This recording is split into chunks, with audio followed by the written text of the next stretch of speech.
L'Europe que nous voulons développe un marché du travail intégré, en soutenant l'éducation, la formation et en facilitant la mobilité physique. La Grande Région y travaille depuis longtemps, notamment grâce à 2 projets. D'abord, dans le domaine de l'éducation, le projet s'appelle Sésame GR. C'est un projet qui est destiné aux jeunes. C'est le plus gros projet européen, programme européen de bilinguisme et d'interculturalité. L'objectif du projet, c'est de favoriser le bilinguisme, l'interculturalité, mais également l'ouverture au monde du travail pour des jeunes, des écoliers, des collégiens. La Grande Région est un ensemble d'11 millions d'habitants qui ne connaît pas de frontières et qui représente bien sûr un marché énorme. Et il faudrait faire profiter tous les jeunes de cet espace-là, de ce grand marché.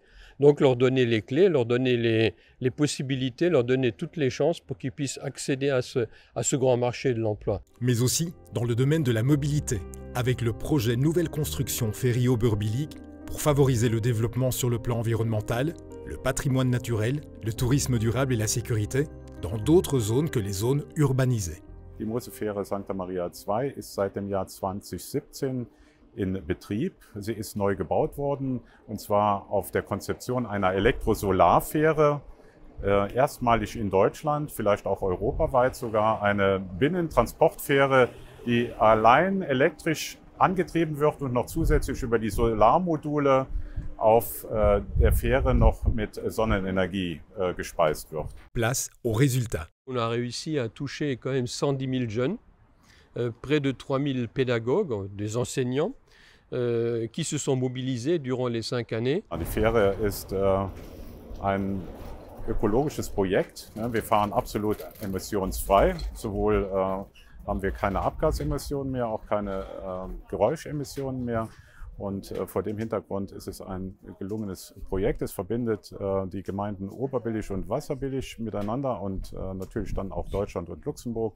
Und sie wird sehr gerne angenommen von den Touristen, die hier an der Obermosel in Deutschland und in Luxemburg in Urlaub sind, und natürlich auch von den vielen Grenzpendlern, die jeden Tag zu ihrer Arbeitsstelle nach Luxemburg fahren, aber auch natürlich auch von den Einheimischen. Das Projekt hat einen ganz starken ökologischen Hintergrund. Also wir vermeiden hiermit gegenüber der bisherigen Fähre einen CO2-Ausstoß von 14.000 Tonnen im Jahr. Die Fähre hat also die vorherige Fähre hatte einen Dieselmotor gehabt, der natürlich in jedem Monat über 1000 Liter Diesel verbraucht hat, und damit die Emissionen, die da mit dem Dieselverbrauch entstanden sind, die haben wir jetzt komplett vermieden. Alors, la coopération transfrontalière est une opportunité?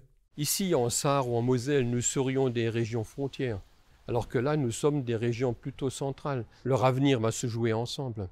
Forcément, l'Europe a aussi besoin de ces régions-là où l'action transfrontalière est proche du citoyen. Je dirais que la coopération transfrontalière doit favoriser le développement à la fois de l'emploi, le développement économique, le développement culturel. Surtout, il doit donner une image favorable, une attractivité à tout un territoire. Ja, die grenzüberschreitende Zusammenarbeit in diesem Projekt ist sehr wichtig. Zum einen ist sie historisch gewachsen.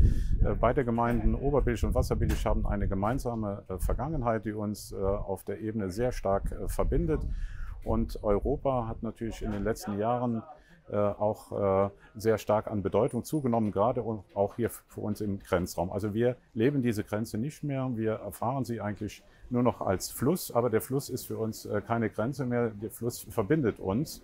Und auch im gesellschaftlichen Leben haben wir sehr viele Verbindungen zu Luxemburg, die wir natürlich mit der Fähre eine gute Verbindung haben, eine sichtbare Verbindung, eine Brücke sozusagen. En route vers une Europe plus attractive? Une Europe plus attractive, oui, une Europe plus attractive passe déjà par des espaces frontières ou sans frontières comme le nôtre, qui sont de vrais bassins de vie. Nous attendons de l'Union européenne qui reconnaisse encore plus la spécificité de nos territoires. Ce sont des territoires importants qui concernent des millions d'habitants et qui veulent vivre sans frontières, mais je pense qu'ils sont aussi un bel exemple de la coopération et de l'amitié entre les peuples. Intérêt Grande Région. Partageons des valeurs comme l'entraide et la solidarité. Une Europe de la coopération.